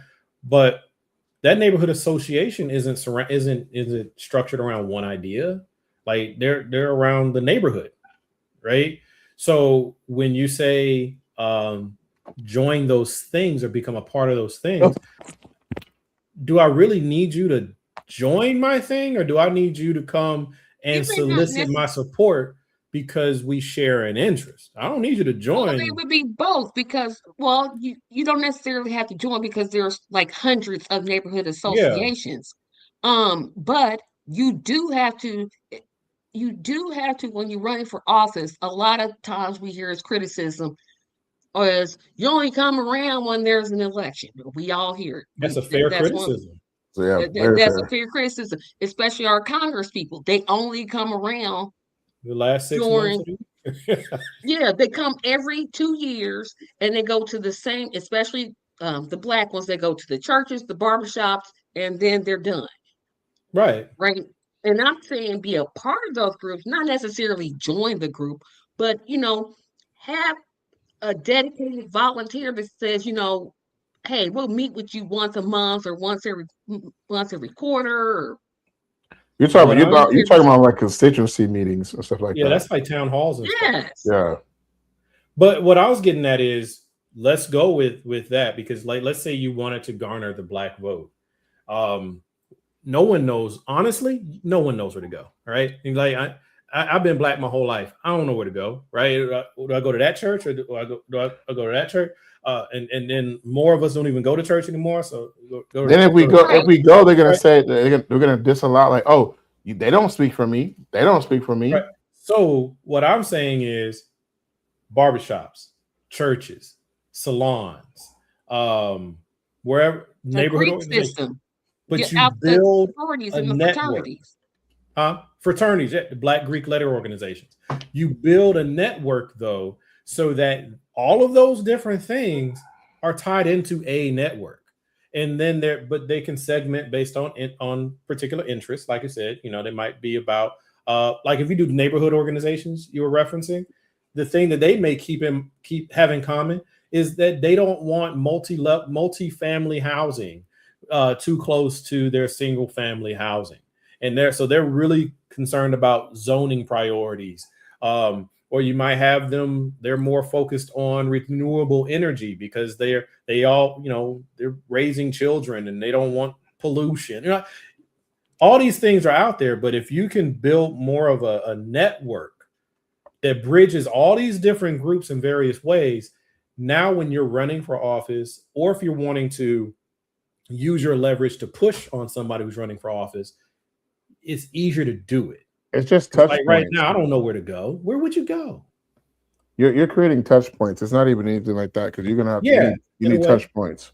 Yeah, you're not. But I'm helping people come together though, so that they can have more leverage, right? It begins, like you said, everything begins with that community engagement. Because when I finally decided to vote in the primaries, because I did, and I was begrudging about it, that was my criticism of I'm like, the only time I see you is when it's election. What is it that you're doing? How is it that you're going to? That's a different issue, though, right? Just no, to be wait a fair. minute, but I'll get to where I said community. You're talking about building coalitions. You still have to start. You have to make sure that building coalition, there's a meeting point, right, where you're saying, "Hey, I'm running for city council. I need all y'all to come together and support me. And here's how I'm going. This is what I'm going to do." I'm gonna tell you how I did it. When we did a campaign for Greg Heck and back in, was that 2004? I want to say something like that. But what it was, we had town hall meetings like she spoke about, right? And we had in each of those meetings through the 5 sectors of Clayton County, we have like two meetings in each sector, right? I mean, 2 meetings in each sector. Each one was like in the early part, and the one was in the later part, right? And we did what's called consensus building and see what the issues were in each of those different sectors of the county, right? At the end of it, we compiled all that data, and then we came up with a list, and we prioritized that list about from 1 to 10, what is the most important, or 1 to 5, or whatever it might have been. What is the most important for us? And now that became our county agenda, right? So the similar things what you do now that person who's going as a candidate, now they understand what the community is prioritizing for them, that what they want as an issue. So now you know the issues of the community, but you have to have that in order to know your constituency. What we don't get none of that now. Where I'm trying to push us to. Oh, sorry, go ahead. I'm trying to push us to is actually the ideas on building it, because we keep drifting back to the candidate, right? But the candidate needs somewhere to go, not because they're hosting a town hall, right? Because the candidates need to do that. They have to. I think that's just something we should always require. Well, we should support that for the candidate, though. We should support it ourselves. We're like, you need to come and listen to us, right? Because when I worked with the NAACP, that was one of the things that they would do. They would literally invite the candidates and be like, you need to come here to talk to the people that we have. But I'm saying that, and I'm saying if we talked about this before, Antoine, in a way, just use barbers and salons. Mm-hmm. That is a business segment. They interact with the Black community very intimately. They are a part of it at all levels right? Of the Black community. Yeah. So you got business owners, you got consumers, you got everybody who has every type of mom. Right? They're all there, right? At some point, they're blending in some way. So if they have a network, they would then elect their own, or select, because it's a non-government organization, but they would select their own representatives. So out of an entire county or whatever your grouping is, you might have 4 representatives who are immersed in that segment and have been selected by that segment to represent the segment. And now they are able to go back and say, hey, when you hear from me, you're hearing from all of these people. Well, that's right? That's what the Clayton Collaborative Authority was that. That's what we were that in Clayton County. That's cool. I'm saying that if that was working, do it again, but blend all these different things together, build our own thing that can bridge all these different groups, and have our representatives. So now when a candidate needs to talk to 1,000 people, they can really talk to 100, right? Yep. But what we have right now, we don't have that. Like, we can say these things exist, but there's no network to them. Well, we have structure to them. Our Family Connection is in Georgia, but the problem is that Family Connection, it was a quasi-governmental body that was mandated by state law 255 or whatever it was, Senate Bill 255. But the problem is that the ability for outside lobbying to happens. Yeah, corruption's always coming, and that fucks it up, because then they start to hijack the agendas. You know what I'm saying? Now you got somebody, you want somebody who's at those meetings that's, leading the conversation. Oh, we know we need to have more money to the airport, or we need to do more money to make this data center here in in the middle of our neighborhood in Forest Park, so because it'll bring more jobs. You know what I'm saying? I agree. All those things happen. But here's the thing. Does that mean that you don't do anything? Because that's the alternative. No, literally, you don't. You just have to have gatekeepers right. and you got two options. Do that. Do something or do nothing, right? So if you do something, then know they're going to come after the something that you're doing. Yeah, because it's effective. Right. It becomes effective. And when they're essentially trying to excerpt the people's voice, whenever trying to get to the people's voice, they're they want to lose. The worst among us are going to try their best to get ahead of it. Mm-hmm. The worst among us are going to try to become one of those representatives. Yeah. Right. Or they're going to want to sit on our board. If you're smart, that's what you want to do. Right. Because they'll see that as a launch pad to the next level. And then launch pad, well, right? But that's where it becomes, no matter what you build, it's all corruptible, because people are corruptible. No matter what you build, if it's successful, your opposition will attack it, because if they don't, they're stupid. Okay, you should be attacking what is effectively opposing you. Right. Part of the issue I feel with the left versus the right is that we don't have attack squads. We don't have the ability to say, you know what, that MAGA thing is really growing. We should pay attention to that. We should have some countermeasures to that. Disrupt that. Yeah, don't have no type of agenda. Just be like, well, it'll just, once we get in office, it'll be okay. Yeah, we split off. We either go third party, which is just simply a protest vote. Let's just be real. That's what it is. You go non-voter, which is the ultimate protest vote, or you become like complicit dogma voting. Like, well, I'm gonna vote for the Democrats because it's better than the alternative. I don't got no choice.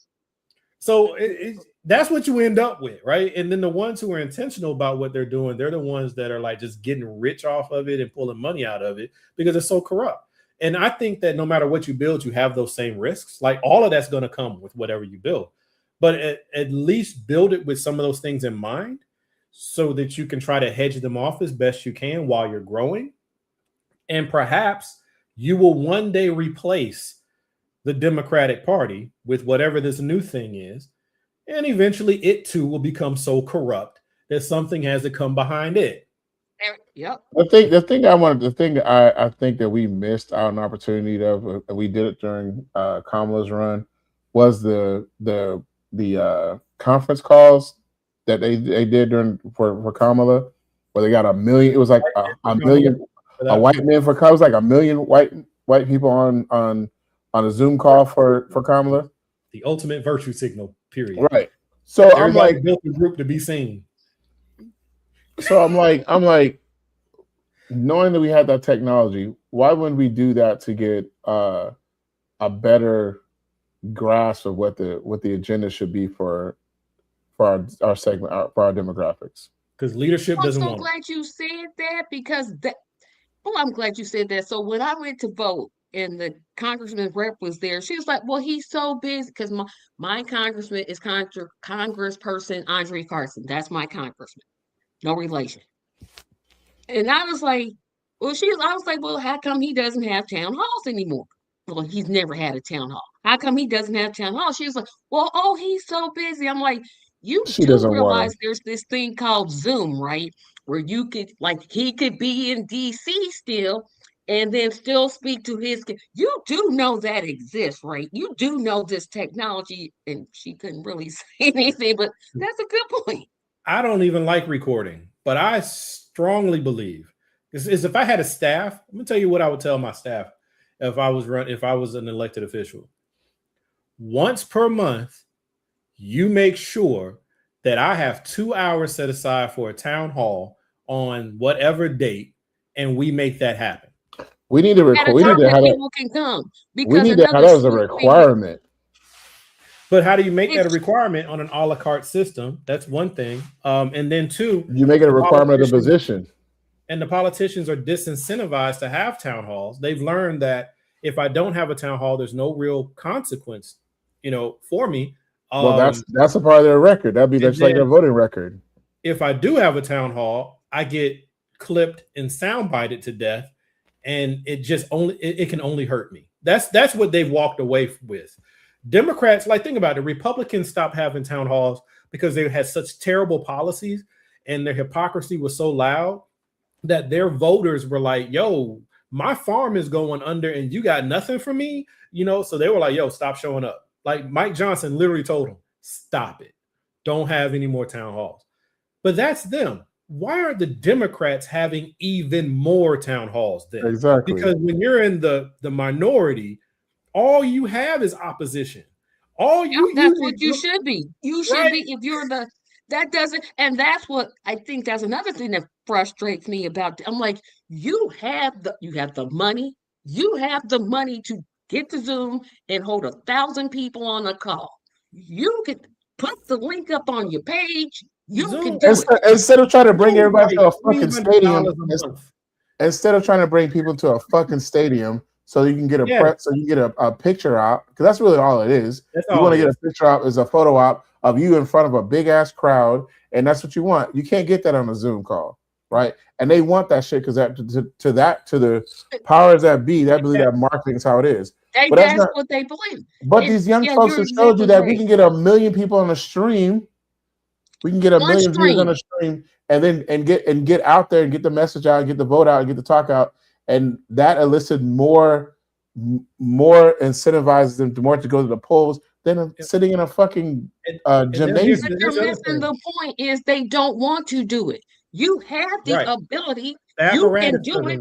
You just don't want to do it. No, the apparatus doesn't want it. The people who control your checkbook are telling you not to do it. But here's the other thing, and because this also goes to my third-party people. And I'm not just coming after third-party because I'm looking at going third-party. But we can do it too, right? Because literally it's like $300 for an annual plan. Will it hold 1 million people? No. You probably can do 100 at a time. But you know what? You ain't doing nobody right now. So you can do it. Have this town hall that you run once a month. And there you go. Right there. You can have 100% agreement. 100% agreement. And Democrats need to do the same thing. If I was a senator, Google Meets is free for an hour. All you gotta do is say, hey, we meet for 45 minutes every month. That's it. That's free. It's free. So if you can't afford Zoom, because Zoom is pricey, I know because I pay my not when you are a politician. Now you're a politician with $100 million war chest. No, now I'm talking about third-party candidates. Because when you third party, you don't got money. So use that free resource called Google Meets. Meet for 45 minutes I would say every other week, because you got to get your message out. But once a month is fine. Yeah, I'm in 100% agree with you. I'm like, the other part of that, you got to find, you have to have some people to do the legwork to get the Zoom call set up so that you have the people on the call. You got to have that. Right, that's a critical part of it. Google Meets takes 5 minutes to set up. You create the link. Not that part. You got to get the people there. You got to make sure your technology. Not the technical shit. Yeah. But you got. Tracy, here's an idea that I would love to see if maybe you're interested in. I know we're recording, so it's not quite fair. So we'll talk about another time off stage if you want to. But what if we were to start a different channel, and that channel was all about having third-party people talk? Not your interviews, because you do interviews. I'm talking about start that thing where these politicians, you have one topic, they can agree on what the topic is, and it could be either that person just sitting there and just talking through whatever they want to present, or you can have two people sitting at the table, still one topic, and you each get 15 minutes if it's a 30-minute segment. You say what you got to say, and they say what they got to say. And that way, and I'm just spitballing it, but like start the energy of having that, because third parties need to start having town halls. They need to be expressing their ideas so that the dumb ones can get shouted down and the good ones can kind of bubble up. Because you don't need to be, they don't need to be talking in a hyperbole to each other, just on their ideas. They need that vacuum. Everybody sounds just like everybody talking like we all saying the same thing. And they all say they sound like they're good. That's the reason why MAGA became what MAGA is, because everybody spoke in a hyperbole and they kept reflecting what they wanted to say off each other, and that became their reality. Yeah, and I'm not talking about a clear, like the messy back and forth, right? Like I'm talking about like two candidates. They don't even have to be in the same room because we're doing this digital, right? Yeah, but when that bullshit hits the airways, people know like, oh, you're on some bullshit. Right. So I'm saying like this is what we're doing right now. Let's say I was a host and each of you is running for whatever, right? Your Green Party and your Justice for All, right? Whatever. And it's not about you two arguing with each other, right? It's universal health care. What is your plan to bring universal health care to the people? And you got 15 minutes. Clock starts. Other person's mic is off. Go, right? And you have to talk your stuff. We might do it in 5-minute bursts so the other person doesn't start. You're doing a Trump. But I'm just saying, like, air out some of these ideas, but don't allow it to turn into immediately anyway, turn into Tracy's arguing with Antoine. No, state your case. Antoine, state your case. Okay, last 10 minutes, talk to each other about each other's positions and where you stand. I'll tell you this. I like the idea, but I'm going to need a whole lot more fleshed out. And the reason I say that, because I do interview third-party candidates, and if I'm being 100% honest, I don't know why third-party candidates don't like to do interviews. I don't understand it. I'm like, y'all need as much publicity as you get. Go ahead. The reason why they don't like to do interviews is the same reason every politician doesn't like to do interviews. Anything that I say, I'm afraid will be repackaged and used against me later. That's one. Or I'm used to only talking to people who already agree with me. So talking to someone who doesn't agree with me, now my ideas might not sound as good. And then did I just waste my opportunity to say what I needed to say? Those are your reasons right there. Like, yeah, now if you can flesh it out, what channel is it going to be on? When is it going to be on? All that stuff, I'm in. Oh, yeah, we can work it out. I mean, I just want to know what y'all think about it. Because you know me, I got 66 subscribers. I ain't got no reach. Okay, that's why I say it'd be a whole nother channel that would have to grow. But like, and it doesn't just have to be third parties. I'm talking third parties because I believe that there are too many third parties, and we need to start to get ideas out, see where your overlaps are, and ultimately one consume another until we come down to like 2 or 3 parties. And that also helps the corporate Democrats to also understand more of their people, their constituency as well. Yes, because it's a lack of ideas that these motherfuckers don't have right now. That's bogging everything down. They keep talking the same bullshit. They keep talking the same bullshit. We still talking trying to get voters' rights through. That shit's been going through since '65. Because everything is about, what do you call those people? The consultants, right? They and the consultants they could just ask me. They can literally consultants. Listen, I'm now going on my rant. You paying a consultant millions of dollars. You could give me 100,000 because I'm not gonna do it for free. Like, that's just not gonna happen. I could literally tell you why you lost it. Like, I could just tell you. Like, I could just be like, it was this reason that you're gonna pay consultants millions of dollars to say the stupidest. I'm like, you really said that with and they say it with their whole chest. They don't just say it like they out there with confidence with the stupidest thing. Because here's why you get a consultant, and this is just the honest truth about it. You don't get a consultant to help you figure out what to say. You get a consultant to help you know what not to say. Not to say. And you Right. get a consultant to bring their connections in who will raise money for you. Like they're just another fundraising arm for you because they have connections out here, to right? do the work. Yeah, so They that's sure why do, you 'cause pay I'm a like, consultant you $2 say that with million your whole for a chest? 6-month job. But yeah, I'm for the idea. I think you can do both. I definitely, and that's why I've been asking candidates, have you done? And that was like, we don't have the money. I'm like, yes, you do. Google Meets is free. Google Meets is free. You can set, don't matter if 2 people show up, have them anyway. And then those 2 people tell 2 people, and those 2 people tell 2 people, and Well, you'll have 10 that's people. why I said it's important for to have a person that can make that happen, put somebody in the seats. You know what I'm saying? Put somebody at that desk to get on that Google call. I'm saying that because I think a lot of times with third-party candidates, because I happen to know some people in the Green Party that are running, they will always say, but nobody shows up. Okay, do it anyway.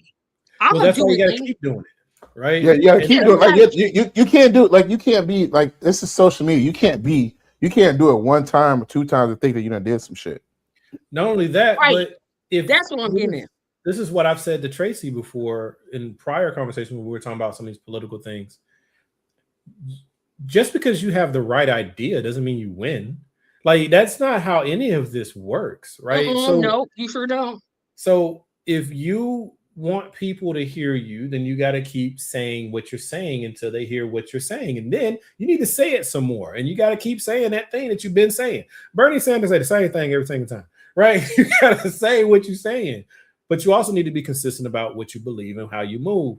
But if you get the people, this is how I believe about everything, and I haven't proven it out yet, right? So I could be wrong. But you started. People start watching. You build your little small group. Might be 1,000 viewers, might be 2,000 viewers. I don't know, but it might be 10. It might be 5. It could be. Two. As you're growing, right? But then, if you are consistent, and that starts to be the buzz in the third party world, success breeds success. Now you're going to have podcasters clipping your stuff and showing it. Now you're going to have people trying to get you on their stuff. Like sometimes where you think your destination isn't where you're going. And here's also the thing: we don't have a traditional media anymore. So the only way we can really get out a message, a third party message, anyway, is through independent media, right? Yeah. Independent media also means ABC not trying to have us on. Yeah, ABC, CBS, and very soon CNN. They're going to be. They're not. You're going to be. It's going to be a corporate media, Trump, pro-Trump, everything, right? Even even CBS, they pretty much broke up 60 CBS Minutes. It broke up 60 CBS Minutes. News again? What is that? I forgot. But no, I agree with you. Independent media is the way. It's just the way of the world anyway. Right now, That's the only way of the world right now. YouTube is bigger than cable now, right? So you have to. So that's one thing, and then also having your own websites, and then all these. There's so many different ways we got to come at it, but not even just making it third party, because that could be a mistake in what I was just saying. Third party and independence, right? Or welcome to all comers, but third parties and independence, because this is how you can start to raise your name ID. And it might be that you get wooed. I consider third party independence in the first place. Say again? I consider third party independence anyway. I don't see. They're different. I don't see any distinction because they're both outside of the main two. Yeah. Well, you're right. Means they're not running under Green Party, Libertarian Party. Third party means I'm running either Green Party, Libertarian Party, PSL, Unicorn Party, etc. I think they're all the same. That's just like the LGBTQ, QRS, TDBWX. Right? It gets too complicated. Just simple it down. It does, bro. It does, bro. It does, because I'm telling you, got to be like, what's the Green Party? I don't know. Shit. What's the Blue Party? What's the Orange Party? I don't know. That's the problem with third parties. That's why things is being consolidated. It needs to be you're either Democrat, Republican, Independent. Plain and simple. Well, here's my distinction I would put is you're right. I'm with you. But a third party person to me is I do align with this thing versus an independent more often than not is a Democrat or a Republican that doesn't want to claim what they are. I still say they fall underneath all the privies of. Yeah, I would say independent is just somebody that doesn't want to run under the constraints of a third party. Because there were plenty of presidential candidates that ran as independent. I still don't think that. I don't think a third party has any structure though. Agreed, but that's part of the issue. The third party is highly personality based. It's like, I think I can do it better, and I have 12 people who agree with me, and I have a party now. But independents aren't trying to build a party. Independents, they're not trying to build a party. I need to know where to vote, and I don't like none of y'all. So I'll either stay home or I'll vote as a Democrat. Because most independent, I promise you that people who say they're independent, because everybody claim to be independent. You ever notice that? Everybody claims to be independent. Vote independent. But if you check their voting record, Democrat. Oh, Democrat, yeah. No Republican. So yeah, I would say yeah, that. But I was just thinking, I think that'd be pretty cool. It's essentially like we caucus with the Democrats though, because we can't. I cannot fathom. I don't agree with everything they do, but I definitely can't do everything I can't go with anything that they do. Right. I might have a little chance at the little kiddie table here and have some conversations with y'all, but I definitely don't have nothing to do with them over there. They ain't got shit. They ain't hitting on shit I can talk about. So that's what I say. When I say the independent, we come to understand that the Democrats, I don't agree with y'all. I don't agree with everything y'all doing. I'm gonna vote with y'all to help y'all, but I'm gonna be at the table to check y'all asses, to tell you this shit ain't gonna really fly. Funny though? Progressives are technically the independents of the Democratic Party. Of course, just like never Trumpers are the independents of the Republican Party. Like you still know where exactly you're going to vote for. Well, and you know who they're going to vote for. Yeah, you know who they're going to push the button on. It was like or you'll stay home. Like that's the whole dichotomy. Versus a Democrat is the stay home party vote regardless. Well, it's a stay home people. The stay home party gonna win every single election. I mean, if we want to keep it real, they win it every single time. Ooh, the couch is undefeated. Yeah, no, the couch is thoroughly defeated. It's just very attractive. No, the couch is how many people didn't vote in this last presidential election? And they all lost. They don't care. I'm just. But they don't. They're apathetic. They don't care, so it doesn't matter. They don't see them a part of this crowd anyway. And I know we need to end this, but they say they don't care. Like people say all kinds of stuff. They say they don't care. They care. They just don't know where to direct their energy to. Their Medicaid running out. Their sister getting kicked out of her house because she don't make enough money and the rent went up. Like, oh, you care. You just haven't had someone slow it down and focus it to say how this is actually political. You're saying you're non-political, but the things you're upset about, they're actually political. Yeah, when somebody says, I don't do politics, I'm like, politics don't do you. Show enough. Like a trick at a party. Yep, but that's every single time. And we'll charge you for doing it. My biggest criticism of the Democratic Party is that I believe their responsibility is that they need to give people a reason to vote for them, and they don't do it. No, their whole reason is we're not Trump. Well, Trump's going to eventually not be in office. What's your plan after that? We're not JD. Yeah, we're not Marco Rube. We're not this. We're not them. We're not that. But they don't whoever the villain is, whoever the Republican villain is, because I still don't think JD Vance is going to run in 20. I can't see it. But doesn't matter if he does or if he doesn't. The MAGA is what the flavor of republicanism is and conservatism is. It's like that's the Democratic response. We're not Chris Christie. Well, if you hear them say there's only 30%, like they say less than 20% are MAGA now. Yeah, but they allow 20%. But they got the power, so that's an outsized 20-30%, you know? Yeah. But I was gonna also say, until those of us on the left, however you align, wherever you fall on, I still say until we decide to be mature and actually have an objective that we're after, we will continue to suffer. And the only thing that we'll have is, well, I'm standing on my principles. And your principles didn't help the people who are suffering. They helped absolutely no one. The only one who feels good about you and your principles is you. Well, I'm going to tell you right now. I have a theory. It's not a theory. This is what I think is going to happen. You guys can mark this on your calendar right now. Right, I'm going to tell you right now. This time in history right now, I think we have the ability to for our relationships from both Democrat and Republican are going to almost look like they're going to merge. Right, they're going to merge behind. The MAGA party is going to go die out, but we're going to see a very. It's going to be very hard to distinguish between moderate Democrats and moderate Republicans. That's already happened. Because as they age, that's been happening. What I'm saying, well, let me finish. So, like, what I'm telling you. So, like, the Marjorie Taylor Greens, right, and you'll see like the AOCs and stuff like that. They'll start to agree on certain topics, like might be Israel, it might be Palestine, might be APAC money, all those things like that. They'll start to agree on those things, and they'll start to find some common ground. They'll start to work on, right? Mm-hmm. And then you'll start to see like. They'll seem like there'll be some civil conversation or discourse or whatever. It still won't be the socialists. They'll still have these, you're gay, you're da. There's these cultural issues, right? But they'll start to say that, and that you'll see all that starting to fade back. Now, when that happens, right, we as America, we will start to follow the same patterns that we've always followed. We'll regress back. We'll go back. Like I said, that pendulum will go back.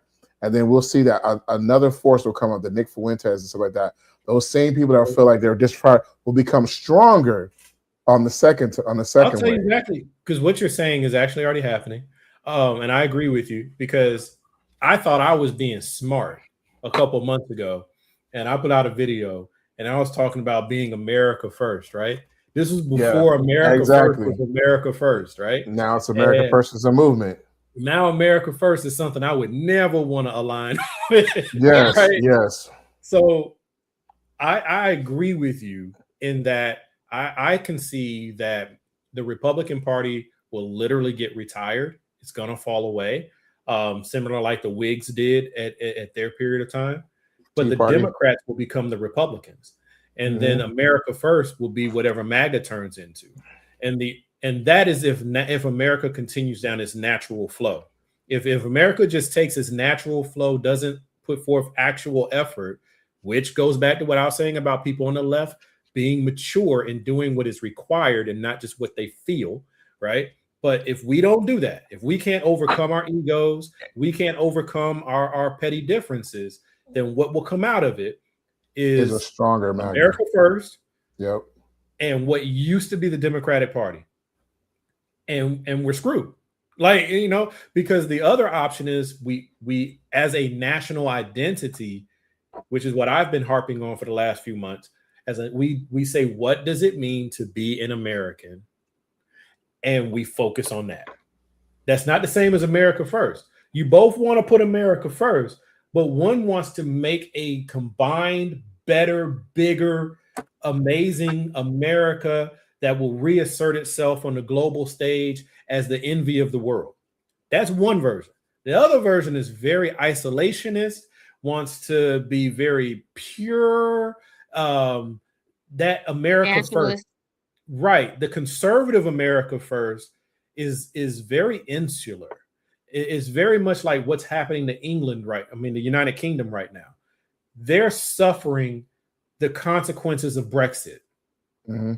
And they're struggling because of it. America will go that on its natural course. America will go that path. But it's only if Americans step up and they say, you know what, they don't even have to acknowledge it out loud because nobody really would do this. But internally, as voters and as a citizen, we say universal health care just makes sense. As a national priority, it just makes sense. The Electoral College, we've outgrown it. It just makes sense. We need to realize that most of our food coming from overseas is a problem. We have a lot of land and resources here in America. We need to invest in our people who are in the Midwest who grow our food and make them stable and able to have their wealth and everything and keep all their land. That should be national priorities. And if you listen to what I just said, that's left and right. But nobody's talking that talk because the Democrats still have to pretend like they're the old Democrats. Republicans are dead. And MAGA is like on its last leg. Yeah, this is they're making some. They're doing a lot of damage, but it's the kind of damage that an injured animal does before it lays down. The Epstein files was the catalyst for that to happen, because when they didn't release those Epstein files, they were gung ho and discovering this cabal of people, and they realized that they were the cabal, and it was their side that had all that shit. I think the Epstein file injured them, but what really put the real hurt on them is this Iran war. Yep, that's it. Because the Epstein files, all Trump did was every Republican, if you notice what he did, every Republican that ran for releasing the Epstein files, they just ran an alternative, alt-right, we're not going to release the files, and that Republican run the primaries. Thomas Massey, that's a good example. They lost primaries, yeah. They lost their primary. Now, to me, Thomas Massey is terrible. That's me. I don't live in Kentucky. He still may be a senator. No, he's not running for Senate. Wait, which one is it that's in Texas? He ran for Congress. That's Paxson. Yeah, Paxson. Yeah. You thinking of Paxson in Texas. It was Massey and the guy from California that they voted to have the Epstein files released. They were both. Yeah, Trump defeated all those. He got rid of all of his opposition. Same thing in Indiana. When Indiana wanted to redistrict and the citizens said, oh, no, you won't. Trump ran 8. Trump supported those 8, and all 8 won their primary. Because MAGA controls the primary.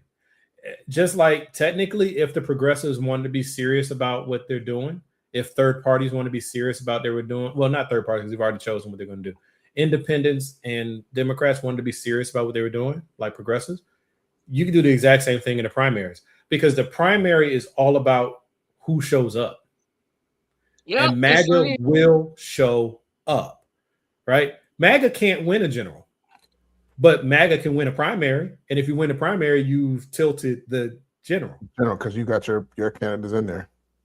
You got your candidates in there. But all I'm saying is, yeah, the Epstein files took them down, but all Trump did was say, I'm going to run these people, and they were AIPAC supported.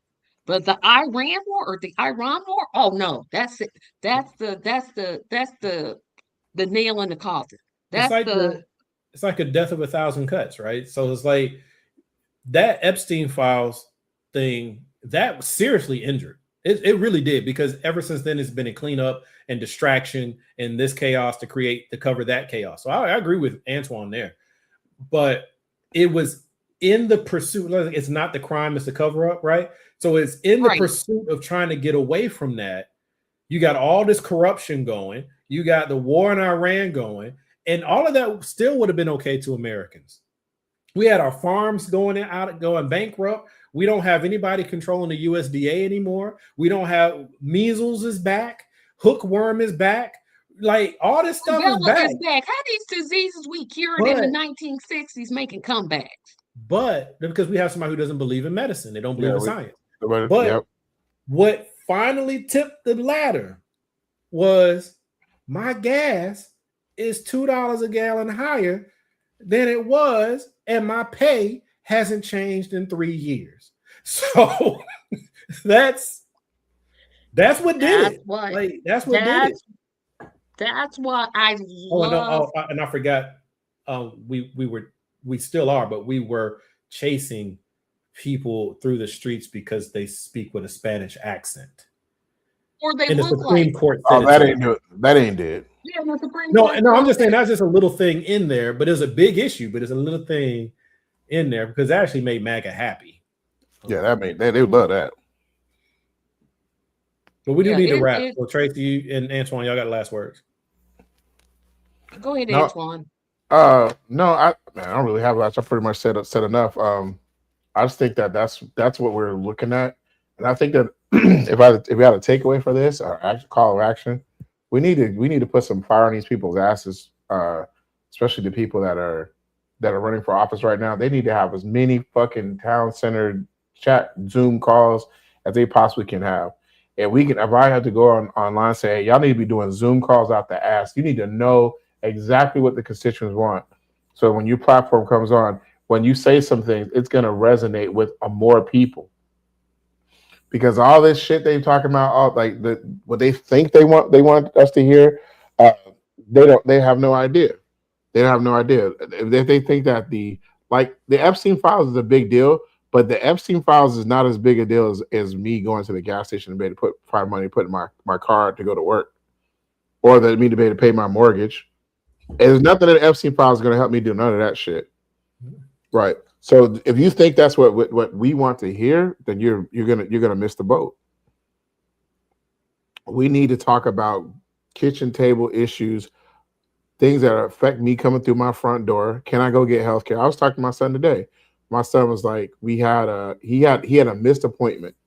We didn't even go see the doctor, right? He had a missed appointment.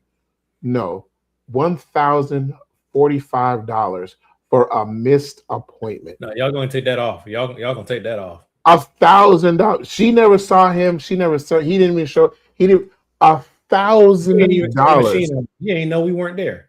$1,000. That is a big problem with our healthcare system. That's a huge problem.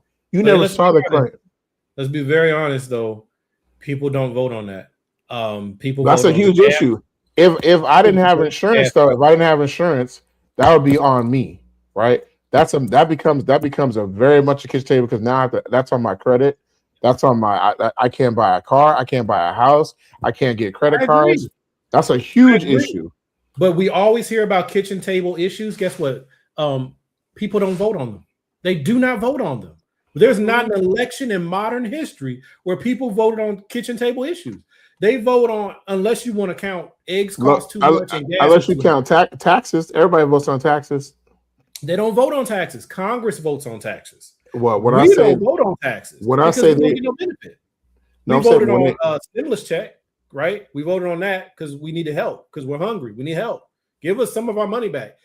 That we didn't vote. We didn't vote on stimulus check. That wasn't a campaign that somebody gave. We didn't vote to get them, but I'm saying like one of the benefits that Trump used in his approach this term was those checks and stimulus checks.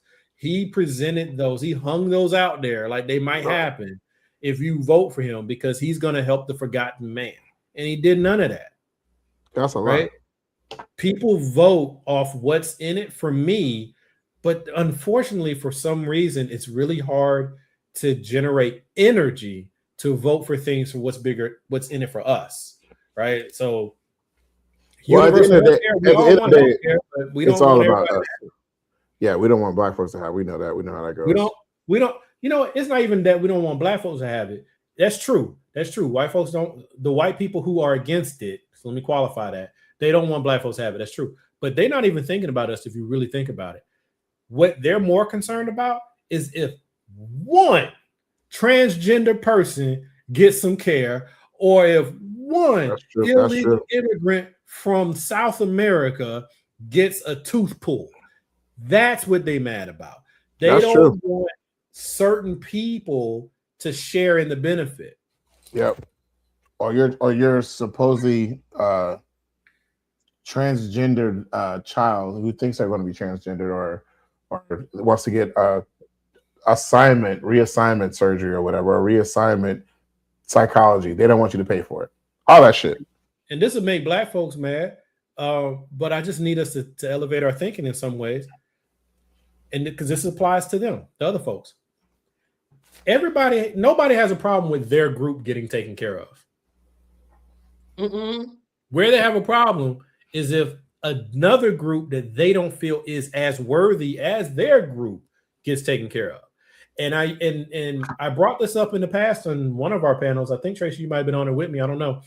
But I was like, if another group is presented with reparations before we are, would you support it?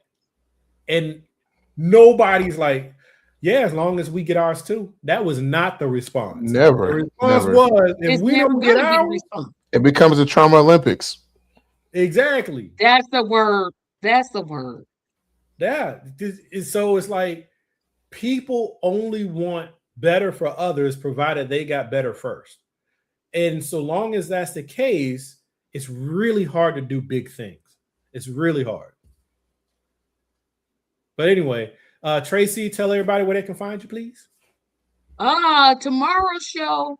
Y'all know the Silly Saturday show is back. The Saturday show is back tomorrow at 7:00 p.m. I'll be talking about which decade had the best TV shows, 70s, 80s, or 90s. 90s. Be a good one. Yeah, 80s. Child, sit down. 90s. So y'all be watching tomorrow, because yeah, 90s, early 90s. Alf, Cosby Kids, Cosby Show. Alf was Different 80s. World. Was it 80s? Alf was 80s. Like 89, 91. Alf was like mid 80s. Damn, you got me feeling old now, Tracy. Stop. Older than both of y'all. So y'all check out Tracy Media. Yeah, tomorrow at Tracy Media 74. Thank you. Make sure you check out tomorrow at 7:00 p.m. Eastern Standard Time. Awesome. And my winner is the 70s. Plug yourself. You can find me at Antoine92 on Instagram and all social media platforms. You can also find me at countryfinancial.com. You can need insurance, life insurance. Please get you some life insurance, please. We're tired of having fish fries. If you call me, if you want a trusted professional that can get you, and life insurance is not as expensive as you want it to need to be. You know what I'm saying? You can get it for $20, $30 for a teenager, adult under $100. You know what I'm saying? You can afford them damn George. You can afford to get you some damn life insurance. Absolutely. And that's it. Thank you. And Teddy says hello. I'm not even gonna do that to y'all because I'm in the amen corner on both of these. So if you made it this far, thank you so much. Like and subscribe on your way out, and you guys have a good one. So this is Theus, Tracy, and Antoine, and that's Complex Mind, Simple Man, and I'm just thinking out loud.